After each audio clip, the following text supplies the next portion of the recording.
자, 변이 바이러스 얘기를 해야 되는데요. 네. 현재 미국과 영국에서 델타 변이 바이러스라고 하는 게 빠르게 확산되고 있다고 하는데 KBS에서 먼저 뉴스를 이제 내놨습니다. 자, KBS 뉴스입니다. 미국서도 델타 변이 빠르게 확산, 가을에 새로운 확산 가능성. 스콧 고틀리브 전 미 식품의약국 국장은 현지 시각으로 13일 CBS와의 인터뷰에서 미국 코로나19 감염자의 약 10%가 델타 변이에 감염됐다며 2주마다 2배로 늘고 있다고 말했습니다. 고틀리브 전 국장은 감염자가 가파르게 급증할 것은 아니지만 델타 변이 바이러스가 장악할 것이라며 델타 변이가 가을로 접어들면서 새로운 유행병을 촉발할 수 있다고 경고했습니다. 어쩌면 이렇게 내가 예언했던 대로. 그러니까요. 네. 너무. 그는 그러면서 인도발 변이가 영국발 변이보다도 약 60% 전염성이 더 강하다는 데이터를 인용했습니다. 고틀리브 전 국장은 특히 백신 접종률이 낮은 도시들을 낀 남부 일부는 이 신규 변이로 인한 대규모 발병 사태를 보게 될 위험이 있다고 생각한다고 말했습니다. 자, 요 정도만 하시고요. 근데 델타 변이란 말을 들으니까 뭐예요 이게? 이게 델타는 삼각이잖아. 네, 그러니까 이거를 지금 인도, 영국 이런 표현 안 쓰려고 네. 쓴 거잖아요. 가급적으로 그 출신 국가 얘기를 안 하려고 하는데 이 델타 바이러스의 원형은 델타 돼지 바이러스입니다. 돼지. 돼지요? 네. 꿀꿀? 네. 어? 그러니까 그 돼지 전염병인 델타 바이러스가 지금 인수 공동으로 사람한테까지 영향을 미치게끔 변형이 된 거예요. 어허. 이게 정상입니다. 변이에. 그러니까 모든 매개체 우리가 박쥐를 매개체로 해갖고 코로나가 발생했다고 하는데 그게 말이 안 되는 게 뭐냐면 그 박쥐가 매개체 역할을 했다는 증거가 없는 거예요. 왜? 그 박쥐는 사실 우한 지역에 안 살았거든. 이 쿤밍이라고 훨씬 남쪽 지역, 서남쪽 지역에 살던 박쥐였기 때문에 그거를 연계를 지어가지고 지금 우한에서 그게 매개체 역할을 했다는 자체가 이론상으로 무리라는 거야. 그래서 이걸 인공 바이러스라고 얘기를 하는데 자, 이번 델타 돼지 바이러스 같은 경우에는 이 델타 돼지 바이러스가 기존에 있었어요. 근데 이거를 갖고 있는 상황에서 코로나 환자들이 접촉을 했지. 이게 돼지하고 코로나를 그 요소를 가진 사람들이 접촉을 했고 그러던 과정 중에 신규로 만들어지는 바이러스가 돼지와 사람의 형질을 공통으로 흡수할 수 있는 형태로 이거를 만들어낸 변형이 나온 거고 그러니까 이게 인수공통 전염병으로. 그렇죠. 이게 왜 그러냐면 돼지가 면역 기관이 인간이랑 체계가 제일 비슷해. 비슷하다고. 그래서 돼지의 장기를 사람한테 이식할 수 있는 이유가 그겁니다. 거부 반응이 덜하단 말이야. 그렇기 때문에 돼지를 키우는 동네는 일단 기본적으로 전염병이 발생할 가능성이 높아요. 그래서 중국이나 브라질에서 세계적인 그 대역병이 나온다라고 빌 게이츠가 꼭 이렇게 꼭 찍어서 말해야 되나? 늘 주장했던 이유가 그거거든. 왜? 얘네들이 돼지를 많이 키우고 키우니까. 접촉을 많이 하니까. 그래서 인도에서 이게 바이러스가 발견됐다고 했을 때 애초에 이제 여러 가지 이론을 말씀드린 적이 있는데 아무튼 인도에서 시작한다 그랬단 말이야. 근데 지금 인도는 60% 이상이 이 바이러스예요. 근데 이게 돼지랑 연관된 바이러스다라고 얘기가 나온 거는 최근입니다. 그전엔 이 변이 바이러스의 원형을 구체적으로 못 찾은 건데 이제는 돼지가 결부되어 있는 바이러스로 나오고 있다는 거죠. 그러면 돼지를 가장 많이 접촉하는 그리고 감염자가 가장 많은 나라에서 또한 이러한 변이가 발생했을 가능성이 있다는 거지. 응? 인도가 그렇게 돼지를 많이 키울까요? 돼지를 많이 먹는 나라일까요? 인도는 별로 안 먹어요. 별로 안 먹어요. 일단 소가 너무 많기 때문에 돼지를 키울 여력이 없습니다. 그리고 바로 옆에 이제 돼지를 신성시하는 또 파키스탄이나 이런 나라들이 있기 때문에 갈등을 피하기 위해서라도 돼지를 키워갖고 집중적으로 막 도살을 하거나 이런 행위들을 꺼려해요. 근데 돼지 이 공룡 바이러스가 나왔다고 얘기를 한단 말이지. 돼지는 사실 바로 국경 옆에 있는 중국이 많이 1년에 키우죠. 5억 마리씩 키우면서 전 세계 50%를 세상에. 키우고 있는 상황인 거거든. 그리고 예전에 아프리카 돼지열병이 생겼을 때도 아프리카 돼지는 안 죽었는데 중국 돼지만 겁나게 많이 죽었거든요. 네. 요런 부분을 전제해서 갔을 때 물론 지금 있는 상황이 이제 인도 발로 나오고 있지만 인도형 변이로 나오고 있지만 인도 사람들이 지금 영국하고 미국을 많이 가갖고 옮겼다라고 말하기에는 어떤 그동안에 통제가 1년 넘게 이루어져서 이게 잘 안 되고 있거든. 이게 이제 델타 바이러스로 명명된 이후에 이게 조금 한 단계 더 지나면 이게 발생이 중국일지도 모른다. 두 번째의 팬데믹도 사실은 중국이 일으킨 게 아니냐는 의심이 든다라는 프레임을 씌우지 않을까라는 생각을 해봅니다. 네. 하여튼 인도에서 돼지하고 연결돼 있던 이러한 경우에 그 변이가 만들어졌다는 게 저는 굉장히 의아해요. 네. 인도에서 돼지를 별로 안 키우니까. 그러니까. 네. 물론 지금 그 인공설, 그 우한 바이러스 자체의 인공설이 많이 퍼져 나오고 있습니다만 이미 2년 전 얘기고요. 네. 그리고 이 델타 변이 바이러스, 돼지 바이러스에 대한 논문이 발표된 게 2017년이에요. 5년 전이에요. 네. 우한에서 있었던 바이러스는 2015년에 그 중국 군인 그 주증리인가 그 박사가 미국 대학하고 같이 발표를 했던 건데 그러고 2년 있다 나온 게 델타 변이 바이러스였어요. 그거에 관한 논문이 있었어요. 순서대로 나오는 거죠. 순서대로. 그 다음으로 나올 거는 인도발 니파 바이러스 이런 식으로 갈 것 같다라는 느낌이 들고요. 지금 인도발 변이로스가 제일 많이 생긴 데가 미국, 인도, 그 다음에 일본입니다. 일본도 지금 10% 이상이 또는 20% 이상이 인도발 바이러스다라는 얘기를 하고 있거든요. 그러니까 왜 일본은 모르지. 왜냐면 일본 같은 경우에는 다 입국을 막고 있는 상황이거든요. 안 막았어요. 인도에서 왔다 갔다 하는 비행기는 안 막고 진해 교민들만 못 들어오게 했어요, 일본은. 그게 뭔 소리래? 그러니까 전기표는 왔다 갔다 하는데 교민들은 들어오지 말라고 권고를 했다는 거지, 일본 정부가. 헐. 이제 어찌 됐거나 지금 일본도 심각한 상황이거든요. 그래서 그렇죠. 만일에 올림픽을 강행하게 된다고 치면 자, 영국, 미국이 참여하는 모든 경기 그리고 일본에서 벌어지는 모든 올림픽 행사 자체에 이 인도 바이러스가 인도발 변이 바이러스 창궐할 가능성이 높고요. 아이고. 그러면 최소 10만 정도의 선수단과 관련된 사람들하고 관광객들도 막고는 있지만 한 1,000만 명 정도는 기대하는 것 같더라고.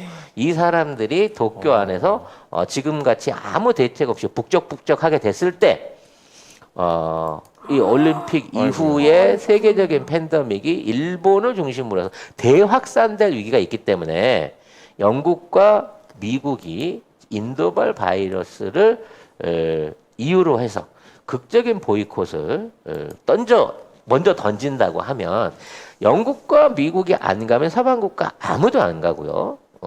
그렇게 된다고 치면 영연방 국가가 참가하지 않는 상황이라 그러면 아시안 게임이 될 가능성이 높다. 아이고. 동남아나 이런 쪽 국가들 있는 사람들만 가게 될 가능성이 높아지고 있다라는 생각이 듭니다. 그래서 이 뉴스가 지금 나왔다고 하는 거는 이걸 바탕으로 해서 조만간 영국이나 미국에서 보이콧 발표가 있지 않겠느냐라는 조그마한 기대를 좀 가져보게 합니다. 근데 막을 생각은 안 하잖아요. 그러니까 막을 생각도 안 그냥 하고. 백신이 효과 있었으면 좋겠다라는 바람만 있어요. 그리고 이미 미국 CDC 기준으로는 50% 이상은 2차 접종까지 끝냈고요. 미국 인구에. 미국 얘기예요. 60% 정도 1차 접종을 다 마쳤다라고 얘기하거든요. 그러니까 조금만 더 맞추면 완전 면역이 돼야 되는데 인도발 바이러스로 인해 갖고 다시 창궐을 하고 있어. 근데 맞은 백신이 안 먹혀. 이렇게 되면 백신과 검사 키트부터 시작해서 처음부터 다시 이제 코비드 19는 끝났고 코비드 21로 다시 시작해야 되는 상황도 9월 이후에는 발생할 수 있다라는 얘기죠. 그렇죠. 이러한 상황에서 유일한 대안과 안전한 어떤 방역을 실시하고 있는, 성공하고 있는 국가는 어디? 대한민국밖에 없다는 거죠. 네. 야, 다시 근데, 한번 남의 불행이지만 우리는 국뽕 차고 있습니다. 네. 네. 오늘 뭐 300명대로 떨어졌다는 말도 있고 그랬는데 정확하게 숫자 제가 확인을 못 해봤네요. 네.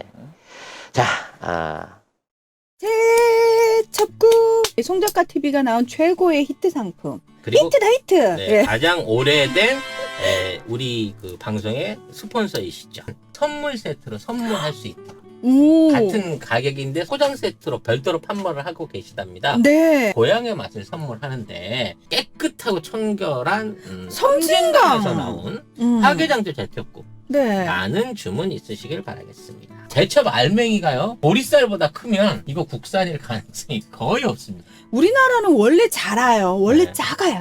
치킨 소울푸드님께서 작지만 맛있는 게 국산의 특징이라고. 맞습니다. 정리를 너무 잘해주시네요. 그러니까요. 예. 한 봉지가 2인분인데 요게 500g이에요. 요게 5,000원이에요. 10개를 한꺼번에 주문하시면 5만 원. 배송비 무료입니다. 네. 화계 장터에서 식당을 실제로 운영을 하고 계시니까 혹시 그 근처에 갈 일이 있으시면 꼭 거기 들리셔가지고 송작가 TV에서 봤다고 아는 척 꼭 하시고요. 뭐 하나라도 많이 얻어 드시기 바랍니다. 제첩전 달라 그랬어요. 디테일. 죄송하지만 제첩 좀 주세요. 그리고 셀트리온 얘기를 좀 네. 해야 이렇게 되나요? 되니까 이제 또 네. 셀트리온 얘기를 셀트리온. 다시 하게 됩니다. 네. 네. 이게 지금 셀트리온이 글로벌 임상 3상 요거를 했거든요. 그래가지고 안정성을 확인했다라고 발표를 했습니다. 그리고 3상 결과를 추후 제출한 조건으로 식품의약안전처로부터 조건부 허가도 받았고요. 이렇게 되면 네. 일반 병원에서도 레키로라주를 맞을 수 있습니다. 네. 그러니까 코로나가 심하게 걱정되시는 분들은 레키로나주를 먼저 가서 그냥 치료제를 맞으세요.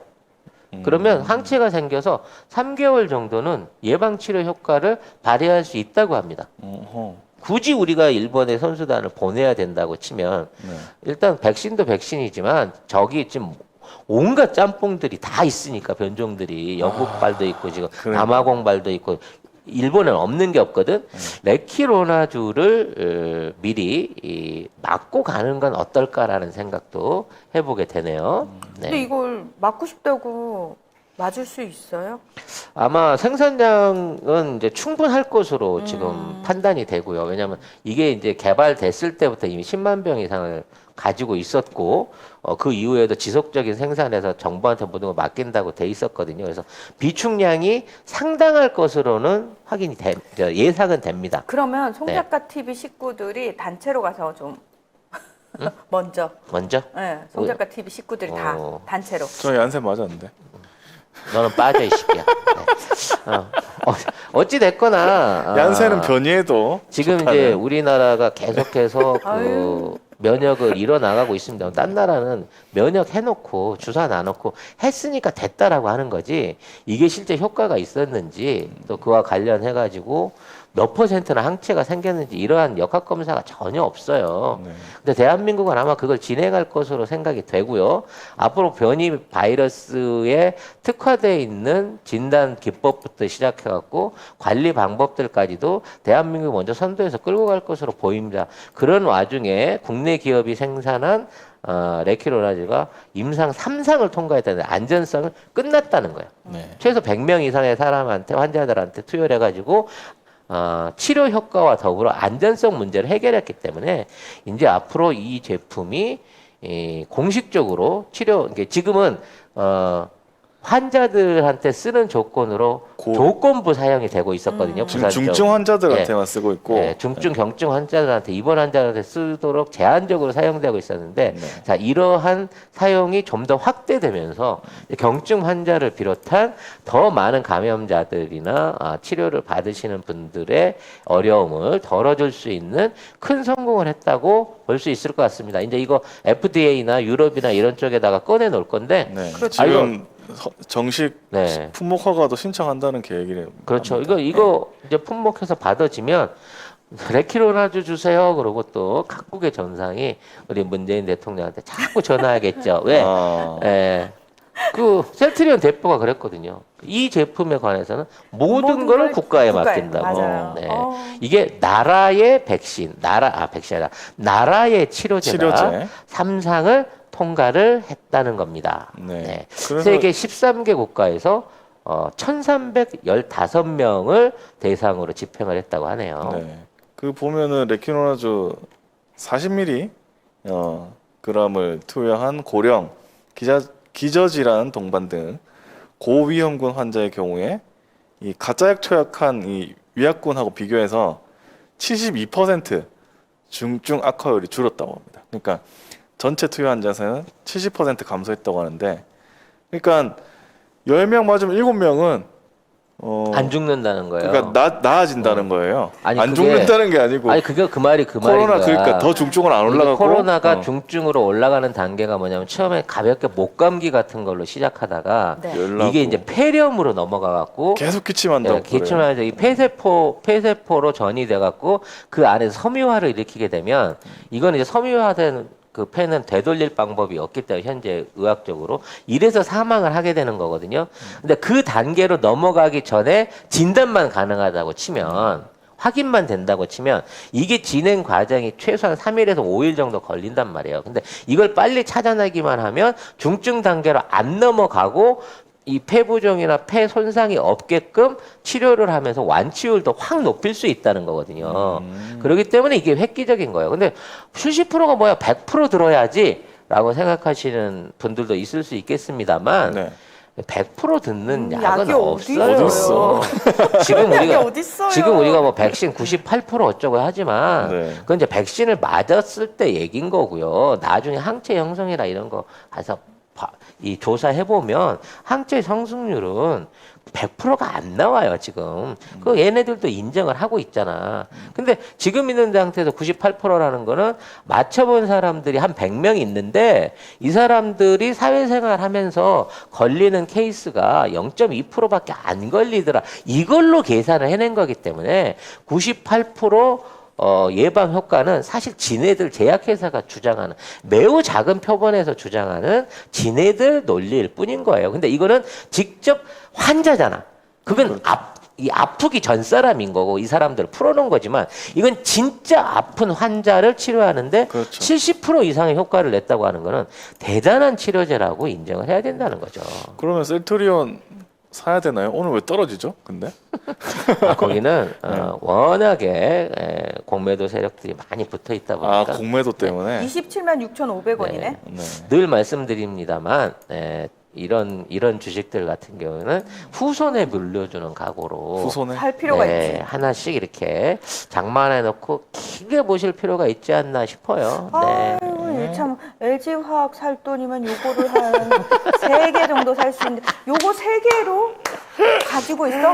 내 마음속에 주식? 근데 네. 의외로 LG 화학보다 얘가 빨리 갈 수도 있어요. 지금 이런 식으로 이런 보다 식이면 내가 보면 봐도 그럴 것 같은데. 9월 이후에 훅 갈 수 있거든 지금. 네. 9월에 팬데믹이 지금 예상되고 있다잖아요, 여러분. 그렇죠. 미국이 그 얘기를 하잖아요. 그러면서 우리는 백신 많이 났으니까 괜찮을 거야라는 얘기는 뭐냐? 개도국들아, 이제부터 백신 사서 맞아라라는 얘기인 거예요. 우린 끝났으니까 이제 우리가 니들한테 많이 줄 수 있으니까 커버니까. 백신 사서 맞으세요. 이게 이제 앞으로 외교의 화두가 된다는 거지. 네.